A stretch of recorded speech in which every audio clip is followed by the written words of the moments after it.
But I understand that at one point, it wasn't clear that you were going to play this part. In other words, I read that Spielberg approached you in 2005 to play Mary, but at that time, Liam Neeson had been envisaged as Lincoln. And then, when years later it was Daniel Day-Lewis, suddenly you were no longer definitely in.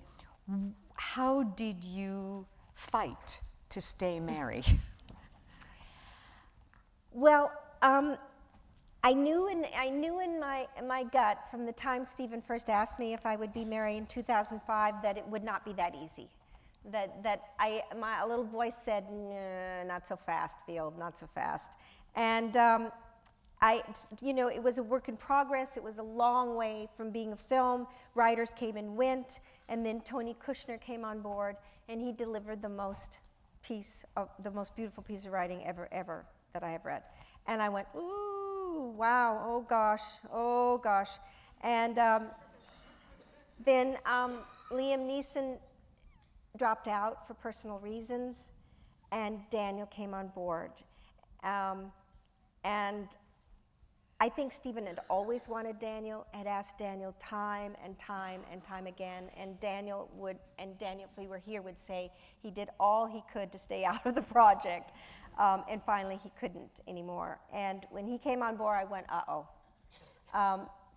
For some reasons that I instinctually knew, I think first of all, I'm 10 years older than Daniel, and Lincoln was 10 years older than Mary. I, by that time, was 20 years older than Mary. And even though Mary is a different era, I knew that in somewhere in Stephen's mind, it would not be unreasonable for him to be concerned about that. It would not be one bit unreasonable. And I also had it in my head that it wouldn't be unreasonable for him to want to have someone across from Daniel who didn't bring in so much baggage as I do, who didn't have so much history in film and television and everywhere as I do, and quite possibly might want to hire someone who was not known at all and could just come in and be that person without the audience ever having to adjust to who it was they were seeing. When you see someone that has a lot of baggage and is connected to other things in your head, it takes the audience a minute to go, oh, wait, okay. And that moment is important. And it would not be unreasonable for Stephen to want to find that person.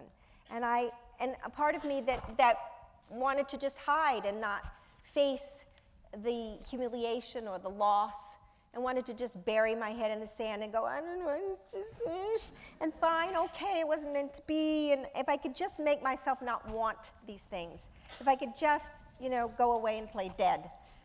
But something then said, no, you can't. You can't do that.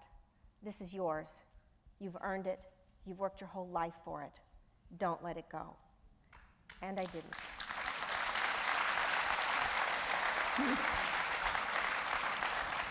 I called Stephen and said, and he said, oh God, Sal, I was just going to call you. And I said, I know, I knew it. He said, it's just I don't see you with Daniel. I saw you with Liam. I don't see you with Daniel. And he talked and said it was just not going to happen. It doesn't work. And I said, you're wrong, Stephen. You're wrong. I won't let you walk away. You're wrong. And I said, I am Mary. There is no one else. It is me. And he said, well, and I said, well, then test me.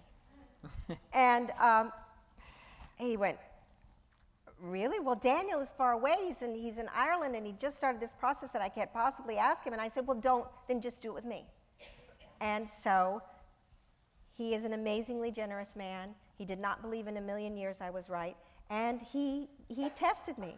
It was Daniel and Janusz, the fabulous cinematographer, and I. And I did one of, it was an early draft of Tony's piece. I did the monologue that you see with with Tommy Lee Jones, with Congressman Stevens, whatever his name is, I forget all of a sudden. Stevens. Him, the bald guy. and I knew that day, And it was me acting by myself to a wall, which is never a good thing. But I could feel myself not take flight. You feel it when you catch the wind. You feel it. Something happens and you're not acting anymore. You're just soaring someplace. And I felt like a goose that was like skittering their feet on the water and couldn't quite tuck them under, and the wings never, and I just knew it. And so I thanked him, and the next day, and I was doing television at the time, and the next day he called and said, "It's just not going to work, Sal. It's not going to work. I put you with some footage of Daniel and some recent footage, and I just can't see it. It's not going to work." And I thanked him, and he felt so bad I thought he was going to cry. And I said, "Stephen, I just thank you for this opportunity." And I hung up the phone, and it was a good thing I didn't kill myself, because he called the next day, Stephen did. And he said that he walked around the lot and he couldn't quit thinking about it. He couldn't quit thinking about it. And then he talked to Daniel. I said, "Daniel?" He said, yeah, he'd sent the footage to Daniel. And I went, "Oh, sweet Jesus in heaven, okay." And he said, "But Daniel wants to meet you." I said, "Oh, okay, good. Well, I'm there. I'm just there wherever that is. I'll be there. Just you tell me, I'll be there." And he said, "Well, Daniel's in Ireland and we're here in California, so maybe we can meet in New York and have a cup of coffee or some tea or something." I said, Absolutely. So I'm running around for the next few days trying to organize my schedule and blah, blah, blah. And then I get this call from Stephen's office saying, "Do you want the same hair and makeup people?" And I said, "For what, a cup of coffee?" I was really going to be much simpler than that. I was just going to wear jeans and a t-shirt. I don't know.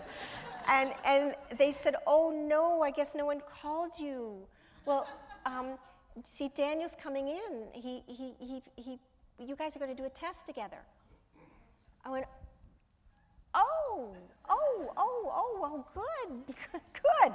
So this is generous thing number 2. Generous man number 2 was Daniel Day-Lewis, who I think, neither one of them will tell me really what went on between the two of them, but I believe that he felt it was unfair for Stephen, who was protecting Daniel's early process, to not see the two of us on film together. So Daniel flew in from Ireland for the day into Los Angeles, and he and I met as Mr. Lincoln and Molly across a crowded sort of space from here to there. I was then Molly, and he was Mr. Lincoln, and I stood and he walked across to me, and I smirked at him and he smirked at me. He took my hand, I rose, he kissed it, and I said, "Mr. Lincoln," and in my accent, and he said, "Mother." And it was what they called each other. They either called each other, she always called him Mr. Lincoln, and he called her Molly or Mother. And we did some sort of bizarre hour-long improv. I don't remember what we said. And after that, I said, thank you, and you guys talk amongst yourselves. I'll always be grateful. And as I'm driving home, I got a call on my cell phone of Daniel and Stephen on the phone together saying, "Will you be our Molly?" Oh. Wow. Yeah.